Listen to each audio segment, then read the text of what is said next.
Good morning. पिछले video में मैंने आपको H2 प्लस के लिए मॉलिक्यूलर ऑर्बिटल थ्योरी के बारे में बताया था। इसमें मैंने आपको जब पिछले वीडियो में लिया था तो मैंने हैमिल्टोनियन संकारक का मान निकालना आपको बता दिया था। उसके बाद मैंने ऊर्जा के निर्धारण के लिए ये जो टर्म जो आपके सामने है ये मैंने आपको बताया था। मैं उसे एक बार पहले रिपीट कर रहा हूँ और फिर उसे हम कंप्लीट करेंगे। तो एनर्जी का मान में मैंने आपको बता दिया था, ये एनर्जी के मान में हमें ये फॉर्मूला रखना पड़ेगा, ये हम बता चुके हैं। क्योंकि ये H कहाँ से आया, ये क्योंकि हम पहले एनर्जी E रखते, प्रत्याशा मान रखते हैं, तो यहाँ E आ जाता है। E की जगह हमने ई साई एच साई, ई साई बराबर एच साई करके यहाँ H रख दिया, हैमिल्टोनियन। साई MO जो है वो हमने इस तरह से हमें पता ही है ये वैल्यू, और जब हमने इसको रखा तो हमारे पास लास्ट एनर्जी का मान यह है। ये मैं पिछले वीडियो में आपको पूरा समझा चुका हूँ। यानी C1 square HAA plus 2C1 C2 HAB plus C2 square HBB upon C1 square plus 2C1 C2 HAB plus C2 square. और ये HAB जो है HBA के बराबर है, जिसे अनुनाद समाकलन यानी रेजोनेंस इंटीग्रल कहते हैं। HAA HBB के बराबर हम बाद में बताएंगे, जिसे कुलाम इंटीग्रल यानी कुलाम समाकलन कहते हैं। HAB HBA के बराबर जिसे हाइपर कंजुगेशन समाकलन या हाइपर कंजुगेशन इंटीग्रल कहते हैं। अब इसमें हम कहते हैं कि ये जो मॉलिक्यूलर ऑर्बिटल की हमने बात करी है, हमें पता है कि जब मॉलिक्यूलर ऑर्बिटल का निर्माण होगा यानी linear combination of atomic orbital, तो उससे मॉलिक्यूलर ऑर्बिटल बनेंगे जिसमें आधे तो बंदी होंगे और आधे विपरीत बंदी होंगे, यानी कि आधे बॉन्डिंग मॉलिक्यूलर ऑर्बिटल और आधे एंटी बॉन्डिंग मॉलिक्यूलर ऑर्बिटल होंगे। और चूंकि यहाँ पर इसकी एनर्जी घट रही है, मेनली जो बॉन्ड बन रहा है वो इसी स्थिति में बन रहा है, तो यहाँ और ऐसे ही यहाँ पर इसकी एनर्जी बढ़ रही है। तो हम यहाँ पर मॉलिक्यूलर ऑर्बिटल बनने के दौरान हमने कहा है BMO की ऊर्जा घटती है, ABMO की ऊर्जा बढ़ती है। अतः यहाँ पर जो हमने जो एनर्जी का मान निकाला है उस पर उच्चतम और न्यूनतम की शर्त लगाते हैं, यानी मैक्सिमा मिनिमा की शर्त। तो मैक्सिमा मिनिमा की शर्त क्या होती है, उसको हम क्या करते हैं, कोई भी जो आपको टर्म दिया है, जैसे यहाँ पर एनर्जी का दिया है, तो उसको हम क्या करते हैं, डिफ्रेंशिएशन करते हैं। डिफ्रेंशिएशन करने के बाद उसको 0 के बराबर रखते हैं। तो हमने यहाँ पर ये डिफ्रेंशिएशन करा किसके सापेक्ष, C1 के सापेक्ष एनर्जी को, और ऐसे ही यहाँ पर C2 के सापेक्ष करा। C1 C2 क्या हो गया, यहाँ मिक्स्ड कोफिशिएंट या मिश्र गुणांक जिन्हें कहा जाता है, इससे वैल्यू हम निकालते हैं। तो अब ये जब हमने करा तो ये डायरेक्ट हमने रखा है, ये किसके बराबर आ गया, पहली स्थिति में यानी जब C1 के सापेक्ष करा तो हमारे पास आ गया C1 HAA माइनस E, फिर plus C2 HAB minus E SAB बराबर 0। और दूसरा हमने जब निकाला यानी जब C2 के सापेक्ष करा तो ये हमारे पास आया C1 HAB minus E SAB plus C2 HBB minus E बराबर 0। और ये हमने इक्वेशन लिख दी, थर्ड एंड फोर्थ। अब इसमें हमने जब ये रखा, हमने थर्ड और फोर्थ जो इक्वेशन हमने करी, इसमें हम क्या करेंगे, अब ये जो सेकुलर डिटर्मिनेंट यानी एक से मतलब क्या हुआ यहाँ पर, एक मतलब ये इस एक से और यहाँ 2 से, तो इसलिए थर्ड और फोर्थ नंबर ये आ गया। अब इसको हमने सेकुलर डिटर्मिनेंट फॉर्म के अंदर रख लिया। ये डिटर्मिनेंट फॉर्म होती है, हमें पता है डिटर्मिनेंट फॉर्म कैसे रखी जाती है, HAA माइनस E, तो HAA minus E, HAB minus E SAB, HAB minus E SAB, फिर HAB माइनस E SAB ये रहा, और HBB माइनस E ये हमने रख दिया, और C1 C2 को हमने ये वापस डिटर्मिनेंट फॉर्म में रख दिया। अब चूंकि हमें पता है एक्स वाई, अगर मान लो एक्स वाई 0 के बराबर है, तो या तो x 0 होगा या फिर y 0 होगा, तो या y 0 होगा, तो हम कहते हैं या तो ये 0 होगा या ये 0 होगा। अगर इसको 0 हम कह देते हैं तो फिर तो कंप्लीट ही हो जाएगा, सब कुछ 0 हो गया यहाँ पर। तो हम इसको 0 नहीं कहेंगे, इसका मतलब किसको 0 के बराबर मानेंगे, दूसरे टर्म को हम 0 के बराबर मानेंगे। तो हमने दूसरे टर्म को 0 के बराबर मान लिया। अब हमें पता है कि जब आप इस तरह डिटर्मिनेंट फॉर्म में रखते हो तो इसको इससे मल्टीप्लाई कर सकते हो, यानी इसको हमने इसके साथ मल्टीप्लाई कर दिया और इसको इसके साथ मल्टीप्लाई कर दिया, दोनों को बराबर रख दिया। तो HAA minus E into HBB minus E, तो हमने HAA, मैंने आपको कहा ही था HAA को HBB के बराबर हम मान लेंगे। तो अब ये इंटू करा तो हमारे एक तरह से स्क्वायर आ गया, HAA को एक तरह से हमने ये क्या करा, HAA माना इसको, तो ये एक तरह से यहाँ पर स्क्वायर आ गया, और HAB माइनस E SAB को HAB माइनस E SAB से मल्टीप्लाई करा, दोनों को हमने बराबर रख दिया। अब इसके बाद नेक्स्ट टर्म पे चलते, ये हमने वापस से यहाँ लिख दिया HA माइनस E का square HAB minus E SAB का स्क्वायर। हमें पता है कि अगर मान लो मैं x स्क्वायर करता हूँ, बराबर करता हूँ मैं मान लो 4, तो मैं x किसके बराबर लिखूंगा, प्लस माइनस 2 के बराबर ही लिखूंगा। जब हम स्क्वायर हटाते हैं। तो ये हमने करा तो एच ए ए माइनस ई, और यहाँ हमने कर दिया plus minus H A B minus E S A B. अब यदि हम कहते हैं पहले माइनस की कंडीशन लगाते हैं, तो एच ए ए माइनस ई किसके बराबर हो गया, minus H A B minus E S A B. इसको सॉल्व करा, यानी क्या करा हमने, इसको माइनस में ले लिया इधर, और ये प्लस में आ गया, और ये वाला एच ए बी माइनस में, तो एच ए बी को हम कहाँ ले गए, इधर की तरफ, और यहाँ पर ये प्लस में आ गया, plus E S A B plus में आ गया, और ई को इधर की तरफ ले गए, ये इधर आ गया। तो हमने कैसे लिख दिया, H A plus H A B plus बराबर E one plus H A B. यहाँ ये इसको इधर की नीचे की तरफ ले गए, तो H A plus H A B upon one plus H A B, तो ये ई वन आ गया यहाँ पर। तो ई से ई वन बन गया, ये बी एम ओ बन गया, ये बी एम ओ। इसको हमने किसके बराबर मान लिया, यानी कि हमने ये मान लिया ई को यहाँ पर ई वन के बराबर मान लिया, यानी हम कह सकते हैं बॉन्डिंग मॉलिक्यूलर ऑर्बिटल की एनर्जी हो गई।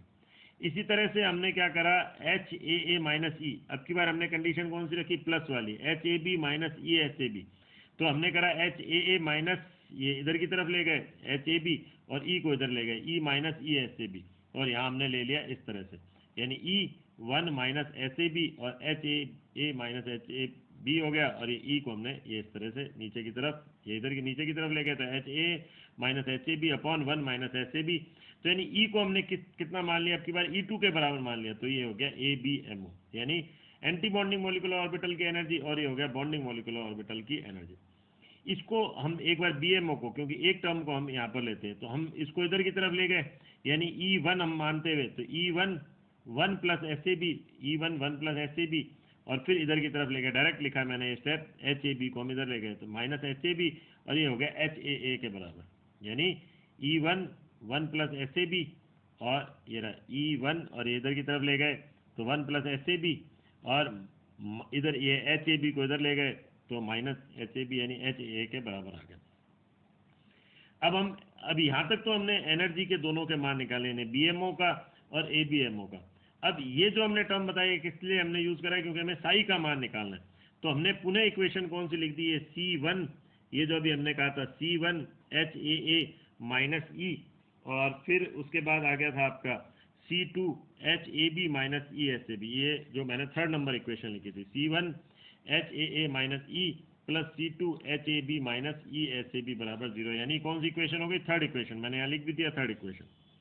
और इसमें इक्वेशन 5 को यूज करा। 5 कौन सी हो गई, यानी ये वाली। 5 से हमने क्या करा, ये वाला जो ये मान रखा है, यानी क्या रखा हमने, एच ए का मान रखा, तो ई वन, और इसको ब्रैकेट को ओपन करा, तो E one plus E one S A B minus H A B, और यहाँ मैंने रख दिया ई की जगह ई वन, यहाँ हमने लिख भी दिया ई की जगह ई वन यूज करेंगे,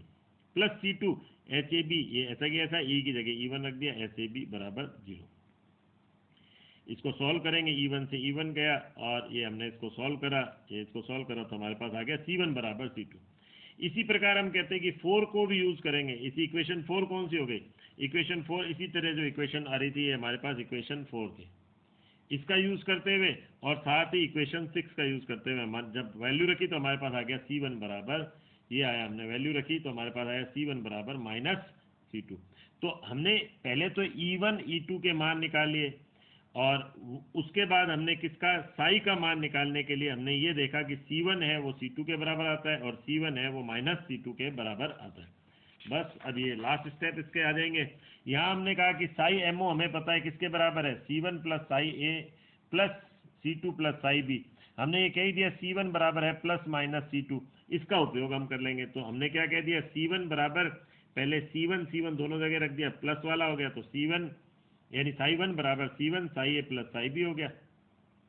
और दूसरे में हमने माइनस का मान रखा, तो साई टू बराबर C1 साई ए प्लस साई बी, यानी हमने C2 रखने की जरूरत नहीं है हमें, साई वन और साई टू में हमने ये C1 बराबर प्लस माइनस 2 का मान रखा। एक बार प्लस रखा तो हमारे पास ये इक्वेशन आई, और एक बार इसमें माइनस रखा तो हमारे पास ये इक्वेशन आई। तो ये हो गया, यानी अब बॉन्डिंग मॉलिक्यूलर ऑर्बिटल के लिए तरंग फलन, और ये हो गया एंटी बॉन्डिंग मॉलिक्यूलर ऑर्बिटल के लिए तरंग फलन, और इसके सापेक्ष जो बॉन्डिंग के लिए ऊर्जा थी उसको E1 से दिखाया, जो एंटी बॉन्डिंग के लिए ऊर्जा थी उसको E2 से दिखाया। अब आती है बात कि C1 C2 के मान कैसे निकाले, ये भी इंपॉर्टेंट है, क्योंकि C1 C2 रखने से पूरा सॉल्यूशन नहीं निकलता। अब हमने इसमें क्या करा, C1 का मान निकालने के लिए किसी भी एक पर हमने प्रसामान्यीकृत शर्त लगा दी पहले इस पर, तो हमने psi1 स्क्वायर करा d टॉप बराबर 1, प्रसामान्यीकृत में यही होता है, ये मान हमने रख दिया यहाँ पर C1 का square psi a plus psi b का स्क्वायर d टॉप बराबर 1, फिर हमने इसका ब्रैकेट ओपन करा psi a square plus psi b square plus 2 psi a psi b, ये इस तरह से रख दिया। ये हमने जब इस पर C1 को यहीं रहने दिया, जब इस पर इंटीग्रेशन करा तो ये कौन सी होगी, प्रसामान्यीकृत शर्त के कारण 1, ये प्रसामान्यीकृत शर्त के कारण 1, और ये 2 psi a psi b है, तो हमने पहले ही बता चुके हैं हम psi a psi b को हम किसके बराबर बोलते हैं, एस ए बी के बराबर, तो ये बराबर कर दिया हमने 1। तो C1 का स्क्वायर किसके बराबर, यानी यहाँ पर क्या आ गया, C1 का स्क्वायर और ब्रैकेट में आ गया 2 प्लस 2 एस ए बी बराबर 1, तो C1 का स्क्वायर नीचे की तरफ ले गए 1/2 प्लस 2 एस ए बी, और C1 हमने ले लिया ब्रैकेट में 2 प्लस 2 एस ए बी। इसी प्रकार psi2 का भी इसी प्रकार से इंटीग्रेशन लेंगे, ये रहा psi2 का भी इंटीग्रेशन लेकर प्रसामान्यीकृत शर्त उसके ऊपर लगाएंगे, तो यहाँ पर C2 का मान आ गया √1/2 माइनस 2 एस ए बी, तो ये हमने मान यहाँ पर रख दिया इस वाले में, C1 का मान रखा तो psi a plus psi b और √2 प्लस 2 एस ए बी। ऐसे ही दूसरी बार भी हमने C1 का मान, क्योंकि यहाँ पर भी C1 का मान निकाला है, psi2 से भी C1 का मान ही निकाला है तो ये मान भी हमने यहाँ रख दिया psi a minus psi b √2 minus 2 S A B. तो हमने क्या करा, दोनों से पहले इसके लिए इसको प्रसामान्यीकृत शर्त लगाकर C1 का मान निकाला, फिर इसके लिए प्रसामान्यीकृत शर्त लगाकर C1 का मान निकाला, फिर जो यहाँ वाला जो मान निकाला है वो इसी में रख दिया, यहाँ वाला जो रखा है वो इसी में रख दिया। तो ये रहा, हमने दोनों में, एक में C1 ये आया था, दूसरे में C1 ये आया था प्लस में आया और यहाँ माइनस में आया, तो psi1 जो हमने कह दिया psi a plus psi b, और ये √2 प्लस 2 एस ए बी, ऐसे 2 माइनस 2 एस ए बी। ये जो मान हो गया, ये BMO के सापेक्ष psi1 का मान, ये ABMO के सापेक्ष psi1 का मान हो गया, ये BMO के सापेक्ष ये रहा, ये ABMO के सापेक्ष। यहाँ पर अब लास्ट हमारा रहता है इलेक्ट्रॉन घनत्व psi स्क्वायर का मान, यानी इलेक्ट्रॉन घनत्व या प्रायिकता घनत्व, तो हमने कहा अब इसका स्क्वायर कर दिया, यानी psi1 का जो मान हमारे पास आया था उसको हमने क्या कर दिया, स्क्वायर कर दिया, यानी इसका हमने स्क्वायर कर दिया। तो हमें पता है ये तो स्क्वायर, ये रहा स्क्वायर, ये स्क्वायर, और यहाँ जब हमने अंडर रूट का ये स्क्वायर हुआ तो ये 2 प्लस 2 ऐसे भी आ गया, इसका करा हमने psi a square plus psi b square plus 2 psi a psi b, और ये अपॉन 2 प्लस 2 ऐसे भी, ऐसे इसका psi a square plus psi b square minus 2 psi a psi b और अपॉन ये आ जाएगा 2 माइनस 2 ऐसे भी। तो अब ये हमने यहाँ पर BMO, ये एटॉमिक ऑर्बिटल को कंबाइंड होते हुए दिखाया है, ये BMO बन गया, ये ABMO बन गया, और यहाँ हमने कह दिया कि इसका मान ये हो गया psi1, इसका मान एनर्जी का मान हो गया E1, और ये हो गया इलेक्ट्रॉन डेंसिटी या प्रायिकता घनत्व का मान psi1 स्क्वायर। ऐसे ही ABMO के लिए जो तरंग फलन है वो psi2, एनर्जी का मान E2 और प्रायिकता घनत्व का मान psi2 स्क्वायर हो जाएगा। तो BMO की स्थिति में दोनों के मध्य इलेक्ट्रॉन घनत्व बढ़ जाता है, कितना बढ़ता है ये 2 psi a psi b, और ABMO की स्थिति में दोनों एटॉमिक ऑर्बिटल के मध्य इलेक्ट्रॉन घनत्व घट जाता है, कितना घटता है वो -2 psi a psi b। ये हमने वही की वही आया इसमें, और यहाँ पर BMO और ABMO के लिए इस प्रकार से हमने चारों टर्म निकाल लिए। H जो है वो कॉमन निकलता है हैमिल्टोनियन ऑपरेटर। तो आज के लिए इतना ही, आगे का टॉपिक नेक्स्ट वीडियो में लेंगे। Thank you.